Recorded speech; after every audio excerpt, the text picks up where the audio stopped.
I often say that, I've made my living through the years doing facelifts and rhinoplasties, but if you ask me what's really my favorite procedure to do, I would probably say scar revision, just in that when you are able to help those patients, it makes such a dramatic change in their self-image and their confidence level and so on.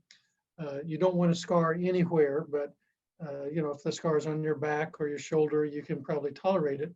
But if you have a significant scar on your face, then it's really a major issue for you. And it's one that I am pleased that in our specialty, we are able to make a difference for most people, make those scars better. So you can't make it go away, unfortunately, you can't make it disappear. And I'm often asked by patients and their families, can you erase this with a laser or that sort of thing? And unfortunately, the answer is no. But there are a variety of techniques that we use to make the scar better. So there are things that we do surgically to remove the scar and replace it with a better scar. So for example, if the scar is too wide or it's depressed, scars we like to be fairly flat, sometimes they can be elevated, sometimes they can be depressed. And if we can make that scar edge to edge and narrow rather than wide, then obviously it's less noticeable and fits in. We can also do things by excising or removing the scar and replacing it by shifting the scar, moving it.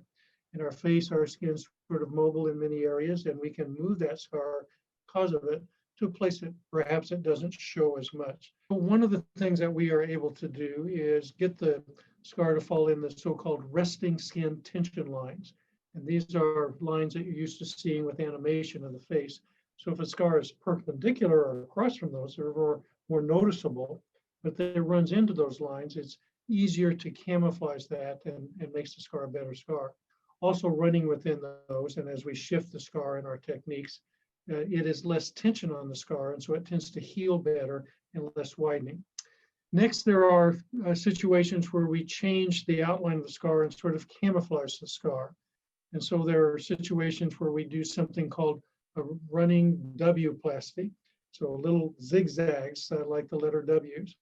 So these little W's tend to break up the scar line so your eye doesn't see it. And we also make the little W's so they fall in those resting skin tension lines as well. So if we have a harsh straight line here, we break it up into the little running W's here, and that they are fulfilling the other criteria of a good scar, being narrow and flat and so on. And those often are less noticeable again and are easier to camouflage with makeup and so on. Another variation of that is something we call a geometric broken line closure. And there, in addition to the little W's, we make little squares and rectangles and so on that further break up that line so your eye doesn't follow it as well. And so sometimes that's useful. And then finally, most of the time in those scar techniques, we come back with the second stage of dermabrasion or sanding the skin. We do that typically about 6 or 8 weeks after the surgical procedure. There are some scars that we can get by with just the sanding or dermabrasion alone if they're fulfilling those other criteria. They're in the right direction, they're not too wide and so on. We can fulfill some of our goals by using the dermabrasion alone.